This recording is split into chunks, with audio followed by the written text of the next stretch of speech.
Praise the Lord. மரியே வாழ்க. என்னோடய பெயர் கிஃப்டி. நான் வந்து புளியம்பட்டி பங்கு, ஆனால் இப்போ பாளையங்கோட்டையில் இருக்கோம். என்னோடய சாட்சி வந்து என்னதுன்னா, நான் இது குணமளிக்கும் ஜெபம் வெள்ளிக்கிழமை நடக்கிற குணமளிக்கும் ஜெபத்தில் சொல்லிட்டேன். ஆனால் திருப்பி எதுக்கு சொல்கிறேன்னா, இந்த ஜெபம் வந்து அவ்வளோ வல்லமையான ஜெபம். அதனால் நான் பெற்ற இது வந்து அன்றைக்கி 5 பேர் 6 பேர் இல்லை 50 பேர் பெற்றிருப்பாங்களோ, இன்றைக்கி இந்த 400 பேர் பெறட்டும் நான் தான் இந்த சாட்சி நான் சொல்கிறேன். அதாவது எங்கள் வீட்டில் டெய்லியும் நாங்கள் வந்து ஃபேமிலி ப்ரேயர் குடும்ப ஜெபம் பண்ணுவோம். குடும்ப ஜெபம் வந்து ஒரு 9 to 9:30 பண்ணிவிட்டு அதுக்கப்புறம் எல்லாருமே தூங்க போயிடுவோம். நாங்கள் வந்து 9:30 தூங்க போயிட்டோம். எல்லாருமே 9:30 லைட் ஆஃப் பண்ணி தூங்க போயாச்சு. எங்கள் அப்பா வந்து அன்னைக்கு சொல்கிறாங்க, வயிறு வலிக்குது அப்படின்னு சொன்னாங்க. சரி சொல்லிவிட்டு எங்கிட்ட அம்மாட்ட சொல்லிட்டாங்க போல்.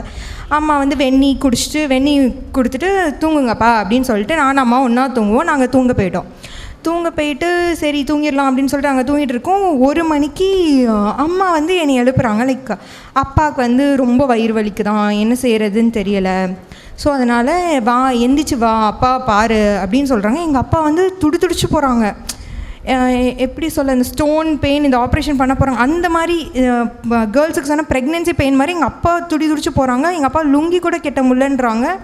எங்களால் ஒன்றுமே செய்ய முடியல. நான் எங்கள் அப்பாவை இப்படி பார்த்ததே கிடையாது அப்படின்னு நானும் முழிச்சிட்ருக்கேன். அண்ணன் ஒரு சைடு நிற்கிறான், அப்பா நான் அம்மா நிற்கிறேன். அம்மா என்ன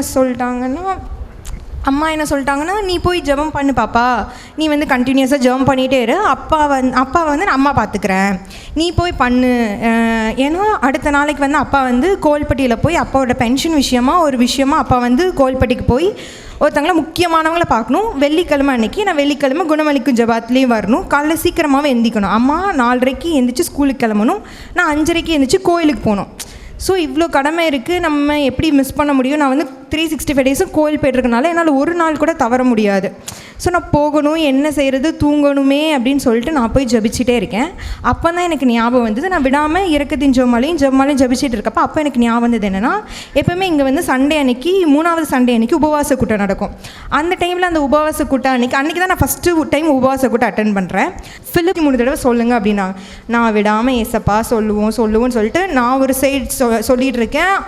அம்மா ஒரு சைடு சொல்கிறாங்க. அப்பாவை நாங்கள் தூங்க வச்சிட்டோம். விடாமல் வாமிட் பண்ணிட்டே இருக்காங்க. 1 மணிக்கு வாமிட் பண்ணுறாங்க, 2 மணிக்கு வாமிட் பண்ணுறாங்க, 3 மணிக்கு வாமிட் பண்ணிட்டே இருக்காங்க. எங்களுக்கு என்ன செய்கிறதுன்னு தெரில. அம்மா சொல்லிட்டாங்க ஸ்டாப் பண்ண வேண்டாம், 2 பேரும் ஸ்டாப் பண்ண வேண்டாம், நீ முட்டுக்கால் போடு நான் முட்டுக்கால் போடுறேன். எங்கள் அம்மா வந்து ஒன்று நம்புவாங்க, எது செய்தோ இல்லையோ முட்டி போட்டால் ஜெபம் அந்த வல்லமைன்னு சொல்லி அம்மா ரொம்ப நம்புவாங்க. ஸோ நான் இந்த ஜெபத்தை உருக்கமாக சொல்லிக்கிட்டே இருக்கேன். காலைல அப்பா தூங்கிட்டாங்க. நான் காலைல 5:30 எழுந்திரிச்சு அப்பா என்னம்மா பண்ணுறாங்க, தூங்குறாங்க பாப்பா, நீ வந்து கோயிலுக்கு போகணும். நான் கோயிலுக்கு கிளம்பி போயிட்டேன். நான் கோயிலுக்கு கிளம்பி வந்துட்டு அப்பவும் தூங்கிட்டு இருந்தாங்க, நல்லா தூங்கிட்டு இருந்தாங்க. எனக்கு ரொம்ப இதாக இருந்துச்சு. சரிப்பா ஓகே இருக்கிறது தூங்கட்டுமா, இயேசுவின் ரத்தம் ஜெயம், நான் கோயிலில் போய் பலியில் ஒப்பு கொடுத்துட்றேன்.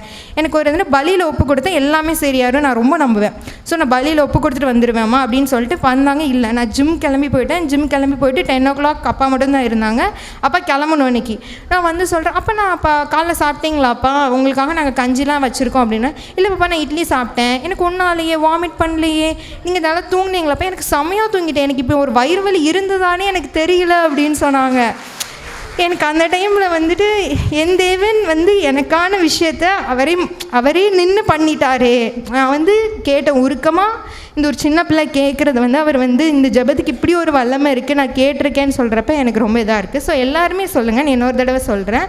பரிசுத்த ஆவியானவரே, பெந்தகோஸ்தே நாளில் மரியாள் சீடர் மேல் வீசியது போல நீங்கள் யாருக்காக சொல்கிறீங்களோ, இப்போ என்னோடய பேர் கிஃப்டினா கிஃப்டி பேரின் மேல் வீசியருளும் அப்படின்னு சொல்லுங்கள். இல்லைன்னா உங்கள் வயிற்று பிரச்சனை யாருக்காவது பிரச்சனைனாலும் நீங்கள் சொல்லிவிட்டு அந்த 10 மணியை தந்தை மகன் தூயாவின் பேராலே ஆமீன் தொடக்கத்தில் இருப்பது போல் அப்படின்னு அந்த பிரதர் சொல்லி கொடுத்தது எனக்கு அன்றைக்கி கடவுள் என்னுடைய ஞானத்துக்கு கொண்டு வந்ததும் அவர் தான். எங்கள் அப்பா வயிறு வலியை போக்குனதும் அவர் தான். ஸோ கடவுளுக்கு நன்றி. இயேசுவே புகழ். மரியே வாழ்க.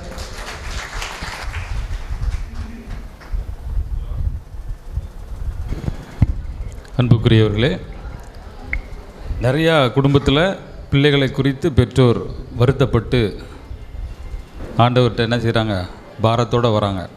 இப்போ பிள்ளைகள் பெற்றோருக்காக ஜெபிப்பது என்பது ஒரு பெரிய கிஃப்டி வந்து அவங்க பெற்றோருக்கு ஒரு கிஃப்ட்டு. அல்லேலூயா. கரங்களுக்கு தட்டி ஆண்டவருக்கு நன்றி சொல்லுவோம். அவங்க பெற்றோர் வந்திருக்கீங்களா? அவங்களுக்கு ரொம்ப ஜோராக கை தட்டிடுவோம். அல்லேலூயா. Praise the Lord. அதாவது சின்ன பிள்ளைங்க யூத்தெல்லாம் இன்றைக்கி நிறைய ஜெபிக்க ஆரம்பிச்சிட்டாங்க. அல்லேலூயா, இயேசுவே நன்றி. இயேசுவே நன்றி. நம்ம கத்தோலிக்க நற்செய்தி குழுவில் ஒரு இளைஞர்களுக்காக ஒரு விங்கு, கத்தோலிக்க வயசானவங்க நாங்கள் தான் வேலை செஞ்சுட்டே இருக்கோம். இப்போ இந்த மீட்டிங் பார்த்திங்கன்னா இந்த எல்லா ஸ்பீக்கரு இதெல்லாம் வயசான டிக்கெட் ஒரு 4 பேர் 5 பேர் தான். நேற்று காலையில் 10 மணிக்கு ஆரம்பித்து மதியானம் 2-3 மணி வரைக்கும் முடிச்சுட்டு 3 மணிக்கு சாப்பிட்டாங்க. அல்லேலூயா, இயேசுவே நன்றி. இயேசுவே நன்றி. அப்போ அடுத்து இப்போ இன்றைக்கி பாருங்கள், ஒரு 300-400 பேர் நம்ம ஆண்டவருக்குள்ளாக பயன்பெறுவதற்கு ஒரு 5 பேர் 10 பேர். அது மட்டும் இல்லை, நிறையா பணிகள், நிறைய ஊழியர்கள். நேற்று வர முடியாதவர்கள் கூட வீட்டில் இருந்து உபவாசம் இருந்து அநேகர் ஜெபிச்சிருக்காங்க. அல்லேலூயா. அப்போ ஜெபம் என்பது கடவுளமிருந்து அற்புதங்களை பெற்றுக் கொடுக்கிற ஒரு ஆயுதம். அல்லேலூயா, அல்லேலூயா, அல்லேலூயா. இன்னொரு வகையில் சொல்ல போனால் ஜெபம் என்பது நம்மை கடவுளுக்கு ஏற்புடையவர்களாக மாற்றுகிற ஒரு கருவி. ஜெபம் என்பது நம்மை கடவுளுக்கு ஏற்புடையவர்களாக மாற்றுகிற ஒரு கருவி. அப்போ இந்த ஜெப வல்லமை முகாமில் நாம் ஜெபிக்க வேண்டும் என்ற ஒரு உந்து சக்தி, ஒரு ஆசை, ஒரு விருப்பத்தை தூய ஆவியானவர் உங்கள் மேல் போட வேண்டும் என்று கடந்த ஒரு வாரமாக 3 நாட்களாக அநேகர் உபவாசம், ஒரு நேரம் உபவாசம் இருந்து ஜெபித்து கொண்டிருக்கிறார்கள். அல்லேலூயா, அல்லேலூயா, அல்லேலூயா. அவங்க எல்லாருக்கும் நம்முடைய கரங்களை தட்டி, இந்த உழைத்தவர்கள், ஜெபித்தவர்கள், நன்கொடையால் தாங்கின ஒவ்வொரு கரங்களை தட்டி நாம் நன்றி சொல்லுவோம். Hallelujah, hallelujah. Praise the Lord, praise the Lord. அப்போ நம்ம பொட்டல் கிராமத்தில், பொட்டல் யார் வந்துறீங்களா? பிரியா வந்துறீங்களா? சரி. வேறு பங்குலேருந்து, வேறு கிராமத்துலேருந்து வந்தவங்க, நான் இந்த ஜெபிச்சேன், எனக்கு இந்த மாதிரி ஒரு அற்புதம் நடந்தது அப்படின்னு யாராவது இருக்கீங்களா? சாட்சி சொல்ல பேர் கொடுத்தாங்க அவங்க, அதனால் கூப்பிட்டேன். வாங்க, சுருக்கமாக 3 நிமிஷம்தான். நான் இந்த ஜெபித்தேன், ஆன்டிபயோட்டிக் 1 மாதம் எடுக்கணும்னு சொன்னாங்க. காலையில் மாலையில் நாங்கள் நோய் எதிர்ப்பு மருந்து எடுத்துக்கிட்டே இருந்தோம். மாத்திரை சாப்பிடும்போது சரியாகும், ஆனால் அதுக்கப்புறம் சரியாகாது. அல்லேலூயா. இதே மாதிரி 1 வருடம் எனக்கு காய்ச்சல் இருந்து கொண்டே இருந்தது. 1 வருடம் காய்ச்சல் இருந்து கொண்டு. அப்போ ஒரு ப்ரேயர் மீட்டிங்கில் 3 நாள் ஃபாஸ்டிங், கண்டினியூஸ் ஃபாஸ்டிங் இருந்து ஜெபிக்கும் பொழுது, அந்த 3 நாளைக்கு அப்புறம், அதுக்கு முன்னாடி சுடு தண்ணி தான் குடிப்பேன், ஐஸ்கிரீம்லாம் சாப்பிட முடியாது. என்ன நடந்ததுன்னே தெரில. அதுக்கப்புறம் எல்லாமே சாப்பிட ஆரம்பித்தாச்சு, ஒன்றுமே ஆகல. அல்லேலூயா, காய்ச்சல் எங்கே போனதென்று தெரியும். ஒரு நம்பிக்கையோடு ஒரு 3 நாள் ஃபாஸ்டிங் இருந்து ஜெபித்த பொழுது ஆண்டவர் அற்புதங்களை செய்தார்.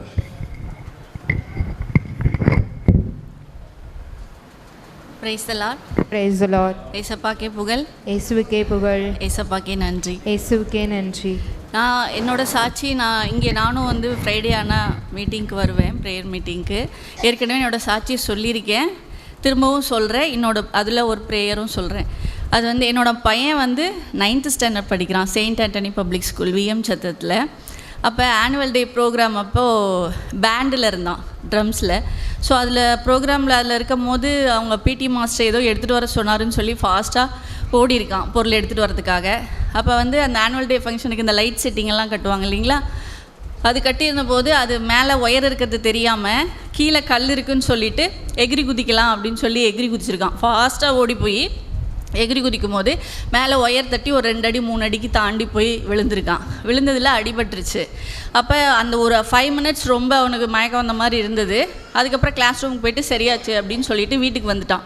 வீட்டுக்கு வந்துட்டு தான் சொன்னான் என்கிட்ட, அம்மா இந்த மாதிரி ஒரு 3:30 மணிக்கு நான் விழுந்துட்டேன். வீட்டுக்கு 5 மணிக்கு வந்தான். அப்போ எனக்கு ஒன்றும் தெரியல, ஆனால் இப்போ தலை எல்லாம் ஒரு மாதிரியாக இருக்குது, காதில் ஒரு மாதிரி சத்தம் கேட்குது அப்படின்னு சொன்னான். எச்ச தூப்பும் போது பிளட்டாக வருது அப்படின்னு சொன்னான். அப்போ ஹாஸ்பிட்டலுக்கு போகலான்னு சொல்லிவிட்டு எங்கள் வீட்டுக்கார் அப்போ தான் நாகர்கோயிலுக்கு கிளம்பி போனார் 2 மணிக்கு. அப்போ ஃபோன் பண்ணி இந்த மாதிரி பையன் அடிபட்டு வந்திருக்கான், ஹாஸ்பிட்டலுக்கு போகணும் அப்படின்னோடனே, சரி நீங்கள் பஸ்ஸில் ஏறி நீங்கள் போங்க, நான் ரிட்டன் வந்துடுறேன் அப்படின்னு சொல்லிட்டு சொல்லவும் பஸ் ஏறி நாங்கள் திருநெல்வேலியில் வந்துட்டு தெரிஞ்சவங்க மூலிமா எந்த டாக்டர் பார்க்கலாம் போது இஎன்டி டாக்டர் பார்க்க சொல்லி சஜஸ்ட் பண்ணாங்க. இஎன்டி டாக்டர் போய் பார்க்கும்போது அவர் செக் பண்ண உடனே சொல்லிட்டாரு, வாய் ஓப்பன் பண்ணி பார்க்கும்போதே சொல்லிட்டாரு, இது வந்து நியூரோ சம்மந்தப்பட்டதுமா, ஸ்கல்லில் அடிபட்டிருக்கு, நீங்கள் வந்து நியூரோ டாக்டரை போய் பாருங்கள் அப்படின்னு சொல்லிட்டாரு. நியூரோ டாக்டரை போய் நாங்கள் பார்க்கும்போது ஸ்கேன் பண்ணிட்டு வர சொன்னாங்க. ஸ்கேன் பண்ணிட்டு வந்து பார்க்கும்போது அவர் என்ன சொன்னார்னா, இங்கே ஹேர் பேக் ஒன்று இருக்கும், அது வந்து உடஞ்சிருச்சு, ஏர் உள்ளே போயிருக்கு, ஸோ நீங்கள் நியூரோ சர்ஜனை பாருங்கள் அப்படின்னு சொல்லி சொன்னார். எங்கள் வீட்டுக்காரோட பிரதர் வந்து தூரத்து சொந்தம், பிரதர் வந்து நியூரோ சர்ஜனாக இருக்கனால அவங்க ஈரோட்டில் இருக்காங்க, அங்கே கூட்டிகிட்டு போய் காட்ட முடியாது. அதனால் அந்த ஸ்கேன் ரிப்போர்ட் வாங்கிட்டு வந்துட்டு வாட்ஸ்அப்பில் வந்து இவர் அனுப்பிச்சி விட்டார். அதை பார்த்துட்டு என்னன்னு சொல்லுங்கன்னு கால் பண்ணார், அவர் எடுக்கலை. வாட்ஸ்அப்பில் பார்த்துட்டு சொல்லுங்கன்னு சொல்லி ஒரு வாய்ஸ் மெசேஜ் மட்டும் அனுப்பிச்சி விட்டுட்டாரு. வெள்ளிக்கிழமை ஈவினிங் இது நடந்தது. சனிக்கிழமை அவர் வாட்ஸ்அப் பார்க்கல, சண்டேவும் வாட்ஸ்அப் பார்க்கல. ஆனால் எனக்கு தெரியும், ஆண்டவர் அனுமதிக்காமல் எந்த ஒரு ஆபத்துமே நம்ம வாழ்க்கையில் நடக்காது. அதனால் நான் ரொம்ப கான்ஃபிடெண்ட்டாக இருந்தேன், என் பையன் உயிருக்கு எந்த ஆபத்தும் இல்லை, ஏதோ அடிபட்டிருக்கு, ஆனால் அது அவர் அறிஞ்சு அடிபட்டிருக்கு, அவர் சரி பண்ணிடுவார், நான் ப்ரேயரில் மட்டும் வச்சேன். அதே போல் 3 நாள் அவர் எடுக்காதனால சண்டே ஃபோன் பண்ணி இன்னொரு அண்ணாக்கு ஃபோன் பண்ணி அவரை பேச சொல்லி பார்க்கும்போது அவர் ஸ்கேன் ரிப்போர்ட் பார்த்துட்டு, நாகர்கோயிலில் வந்து ஒரு நியூரோ சர்ஜன் இருக்கார், என்னோடய ஜூனியர், அவரை போய் பாருங்கள் அப்படின்னு சொல்லி சொன்னார். மண்டே வந்து அந்த டாக்டர்கிட்ட அப்பாயின்மெண்ட் வாங்கிட்டு நாங்கள் அங்கே போய் பார்த்தப்ப அவர் தான் இன்னொரு ஸ்கேன் எடுத்துகிட்டு வந்துருங்கன்னாரு. ஸோ 3ஆவது நாள் இன்னொரு ஸ்கேன் எடுக்கிறோம்.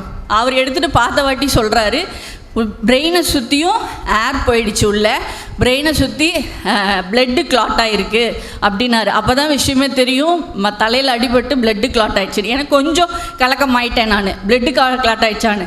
அதே போல் கேட்டாங்க, அடிபட்டப்போ ஃபிட்ஸ் வந்திருக்கணுமே அப்படின்னு. இல்லை, இது வரைக்கும் பையனுக்கு ஃபிட்ஸ் வரல, ஆண்டவரோட கிருபையால் இன்னும் வரலன்னு சொல்லிட்டு ஃபிட்ஸ் எல்லாம் எதுவும் வரலைங்க டாக்டர் அப்படின்னு டாக்டர்கிட்ட சொன்னோம். சரி, மேற்கொண்டு நாங்கள் டேப்லெட் தரோம், 6 மந்த்ஸ்க்கு வந்து அந்த ஃபிட்ஸு வராமல் இருக்கிறதுக்கான டேப்லெட் நீங்கள் போடணும். இப்போ வந்து அந்த 3 நாள்லேயே கொஞ்சம் குறைஞ்சிருக்கு, ஏரும் குறைஞ்சிருக்கு, பிளட் கிளாட்டும் குறைஞ்சிருக்கு. நீங்கள் ஒரு 15 டேஸ் கழிச்சு வாங்க, இன்னொரு ஸ்கேன் எடுத்துகிட்டு வந்து காட்டுங்க, அதில் வந்து சரியாக இருந்துச்சுன்னா விட்டுறலாம், அப்படி இல்லைன்னா சர்ஜரி பண்ணணும் அப்படின்னாங்க. அப்போ வந்து சரின்னு சொல்லிட்டு வந்துட்டோம். ஆனாலும் நான் வந்து என்னோடய தைரியத்தை விடலை, டெய்லியும் ப்ரேயர் பண்ணிகிட்டே இருந்தேன், ப்ரேயரில் வச்சுட்டே இருந்தேன். இன்னொன்று, டெய்லியும் இறையிறக்கத்தின் ஆண்டவர் ஜெபம் தான் நான் சொல்லுவேன். அதில் வந்து ஒரு 33 தடவை நாம் அதை சொல்லி முடிச்சுட்டு 33 டைம்ஸ் ஏசப்பா இயேசுவே நான் உன் மீது நம்பிக்கை வைக்கிறேன்னு சொல்லி நம்ம எது கேட்டாலும் அது கண்டிப்பாக நடக்கும். இது வந்து எனக்கு ஆலப்புழாலேருந்து வந்த ஒரு ஃபாதர் வந்து சொன்னார். திடீர்னு நான் சேலத்தை சேர்ந்த பொண்ணு, அங்கே ஒரு இன்ஃபேன்ட் ஜீசஸ் சர்ச்சில் இருக்கும்போது திடீர்னு அந்த ஃபாதர் என்னை கூப்பிட்டு இந்த மாதிரி ப்ரே பண்ணுங்கள், ப்ரே பண்ணி முடித்து 33 தடவை சொல்லுங்கன்னு சொன்னார். ஸோ அது 3 வருஷமாக நான் அதை சொல்லிகிட்ருக்கேன். அப்போ என் மகனுக்காகவும் நான் இது சொல்லும் போது 15 நாள் கழிச்சு போக முடியல. 18 நாள் கழித்து போகும்போது போய் பார்த்தா அந்த மண்டையில் ஸ்கல்லில் கிராக் ஆகிருந்தது. அந்த கிராக்கும் இல்லை, உள்ள எந்த ஏர்லாக்கும் இல்லை, எந்த பிளட் கிளாட்டும் இல்லை. ஆண்டவருக்கு கொடான கொடி நன்றி. எல்லாத்துக்கும் நான் ஒரு ஜெபம் சொல்கிறது என்னென்னா, அந்த ஃபாதர் பேர் சைஜு. அவர் வந்து இதே வந்து ஒரு ஆண்டவருக்கு ஊழியமாக எல்லா ஊருக்கும் போய் எல்லா பங்குலேயும் குறிப்பிட்ட மக்களை பார்த்து எல்லாருக்கும் ஒரு குரூப்பாக ஃபார்ம் பண்ணி, வாட்ஸ்அப் குரூப் ஃபார்ம் பண்ணி நீங்கள் அதில் வந்து ப்ரே பண்ணுங்கள் வீக்லி ஒன்ஸு. அதே மாதிரி அதில் பண்ணும்போது இந்த இறையிறக்கத்தின் ஆண்டவர் ஜெபமாலை சொல்லிவிட்டு கடைசியாக 33 டைம்ஸ் இயேசுவே நான் உன் மீது நம்பிக்கை வைக்கிறேன் அதை சொல்லுங்கள். எப்பேற்பட்ட விஷயமா இருந்தாலும், எப்படிப்பட்ட ப்ராப்ளம் இருந்தாலும் சரியாகும், எப்படிப்பட்ட வேண்டுதல் இருந்தாலும் அது கேட்கப்படும். சரிங்களா? ஏன் 33 தடவை சொல்கிறோம்? ஆண்டவர் 33 வயது இந்த உலகத்தில் வாழ்ந்தார். ஸோ அதனால் எல்லாருக்கும் நான் சொல்லிக்கிறது, நீங்களும் இந்த ப்ரேயர் சொல்லி கேட்டிங்கன்னா எப்படிப்பட்ட காரியமாக இருந்தாலும் ஆண்டவர் அதை ஆசீர்வதித்து நமக்கு நன்மையாய் மாற்றி தருவார். ஏசப்பாக்கு நன்றி, கொடான கோடி நன்றி. Price the Lord. Praise the Lord. Praise the Lord. இயேசுவே புகழ். இயேசுவே புகழ். மரியே வாழ்க. மரியே வாழ்க. எல்லாரும் சாட்சியை சொல்லிட்டீங்க. நானும் ஒரு சாட்சியை சொல்லி ஒரு சின்ன ஜெபத்தை சொல்கிறேன். இந்த ஊழியத்துக்கு 2 ஆண்டுகள் தான் ஆகிறது. சிஸ்டரை 1 வருடத்துக்கு முன்பாக நான் போயிருக்கிறேன். எங்கன்னா சேலத்தில் என்னுடைய வீட்டில் எல்லோரும் போயிருந்தாங்க. போய் சிஸ்டர் அப்போ பார்க்க முடியலை. பெரிய வெளி இந்த பாடுகள் நேரத்தில் சிஸ்டர் யாரும் நினைச்ச முடியாது, பார்க்க முடியாது. ஏன்னா அந்த அளவுக்கு ஆண்டுடைய பிரசனம், ஆண்டுடைய பாடுகளை சிஸ்டர் அனுபவிச்சிருப்பாங்க. யாரும் அனுமதிக்க கூட முடியாது. நாங்கள் போகும்போது சிஸ்டரை பார்த்தேன். திரும்ப சிஸ்டரை நம்முடைய நிர்மலா சிஸ்டர் வந்தாங்கல்ல, குளுனி சபையிலேருந்து, அவங்களுடைய தியான இல்லத்துக்கு ஒரு நாள் தியான இல்லத்துக்கு வந்தேன். அப்போ தான் அவங்க தழும்புகளை முதல் பார்த்தேன். ஆணிக்கண்ட தழும்புகள், முள்முடிய காயங்களை பார்த்தேன். அது கொண்டு எனக்கு ஒரு நம்பிக்கை, நம்ம எல்லாருக்கும் ஒரு நம்பிக்கை பார்க்கும்போது நிச்சயப்படும். கடவுள் இப்படி ஒரு அனுபவத்தை நம்ம நேரடியாக பார்க்கும்போது எப்படி இருக்கும், அந்த வேதனையெல்லாம் சிஸ்டம் மூலமாக செய்தி சொல்லும்போது நான் என்ன செஞ்சேன், இன்னும் அதிகமாக நம்பிக்கை வளர்ந்தது. அது மட்டுமல்ல, இந்த நம்பிக்கையின் மூலமாக நான் தியான இடத்துக்கு செல்லும்போது, ஒரு தியான இடத்துக்கு சென்னேன். என்னுடைய மாப்பிள்ளை கூட பிறந்தவன், என் ஒய்ஃபோட கூட பிறந்த அண்ணே, அவருக்கு வண்டியில் போகிட்டு இருக்கும்போது ஒரு 2 வீலர் வந்து அடிபட்டு போச்சு. அதனால் 2 வீலர் அடிபட்டு பஸ் ஆனால் என்னப்படுது போயிட்டான். அப்புறம் அவனுக்கு முடியவே முடியாதுன்னாங்க, பின்னாடி உட்காரவே முடியாது, பின்னால் உட்காரவே முடியாது, சவ்வு விட்டு போச்சு அப்படின்னாங்க. அப்போ நான் சொன்னேன், எனக்கு தெரிஞ்ச ஹாஸ்பிட்டல் மூலமாக கூட்டிகிட்டு போனோம். 10 நாளில் ஐக்ரௌண்டில் இருந்துட்டு ஒரு ஐக்ரௌண்டில் டிஸ்சார்ஜ் பண்ணி பொருணி ஹாஸ்பிட்டலில் அட்மிட் பண்ணோம். 10 நாள் இருந்துட்டு டாக்டர் ஒரு ஆப்ரேஷன் பண்ணணும் அப்படின்னு சொன்னாங்க. இல்லை டாக்டர், இந்த பொண்ணு ஆறட்டும், ஆப்ரேஷன் பண்ணுவோம் அப்படின்னு சொல்லிட்டேன். அப்புறம் உடனே அப்போ நீங்கள் வீட்டுக்கு போங்க அப்படின்னு சொல்லிட்டாங்க. பொண்ணு ஆறுறதுக்காக பெரிய பொண்ணு, உட்காரவே முடியாத அளவுக்கு பொண்ணு இருந்துச்சு. அப்போ நான் சொன்னேன், நாங்கள் தியான இல்லத்துக்கு நாங்கள் ஆல்ரெடி எல்லா ஒரு டிவைன் சென்டருக்கு நான் புக் பண்ணிட்டேன். அந்த டேட்டில் டிசம்பர் மாதம் புக் பண்ணிட்டேன். நீ அந்த டைம் வாரையா எங்கள் கூட அப்படின்னு கேட்டேன். 2 டிக்கெட் கடவுள் அவருக்காகவே கொடுத்த மாதிரி அந்த டிக்கெட்டில் அவன் வந்துட்டேன் என் கூட வந்து. சிஸ்டர் அங்கே தியான இல்லத்துக்கு போன உடனே ஃபாதருடைய வெளிப்பாடு எப்படின்னா, அவர் நல்ல ஒரு பாவரிக்கை செய்த பிறகு இங்கே இந்த நாளில் அடிபட்டு விபத்தில் அடிபட்டு வந்திருக்க ஒரு மகனை கடவுள் ஆஸ்வதிக்கிறான்னு சொன்னாங்க. சொன்ன உடனே நாங்கள் அதை நம்பிக்கையோடு இந்த மகனைத்தான் சொல்கிறான்னு சொல்லி நாங்கள் நம்பிட்டு திரும்ப 1 வாரம் கழித்து திரும்ப எந்த டாக்டர் சொன்னாங்களோ ஆப்ரேஷன் பண்ணணும்னு சொன்னாங்களோ, கீழேயும் பண்ணணும் மேலேயும் இந்த சவுக்கும் பண்ணணும் அப்படின்னு சொன்னாங்களோ, அந்த டாக்டர் இப்போ இதான் ஆப்ரேஷன் பண்ணவே தேவையில்லை அப்படின்ட்டாங்க. அப்போ இந்த நம்பிக்கை வந்து யாரால் வந்ததுன்னா கடவுளுடைய வார்த்தை. அது அப்படா இருந்துச்சுன்னா அதுக்கடுத்து அவன் என்ன செஞ்சான், ஜெபமாலை உருட்டா பார்க்க நேரமெல்லாம் ஜெபமாலை சொல்ல ஆரம்பித்தான். இன்றைக்கி கடவுளுடைய பிள்ளைய கடவுளுக்கு கொடுக்க நேரத்தை கொடுக்குறான். எனவே எழுந்திருந்து ஒரு சின்ன ஜெபத்தை சொல்லி நாம் செய்ப்போம். எல்லாரும் எழுதிடுங்க, ஒரே நிமிடம்.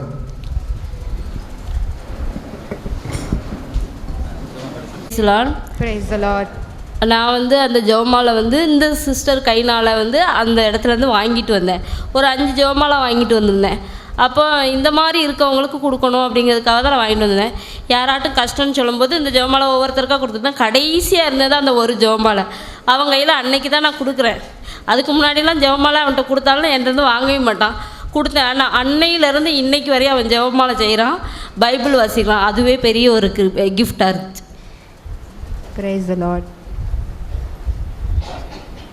ஒரு கருத்து இங்கே கண்டிப்பாக பதிவு செய்யணும். 1 நிமிடம் அமர்ந்து கொள்ளுங்கள். இது ஒரு வகை ஜெபம். இந்த நற்செய்தி பணியில் நிற்கிறவர்களுக்காக பவுலே சொல்கிறார், எனக்காக ஜெபியுங்கள் என்று பவுல் சொல்கிறார்.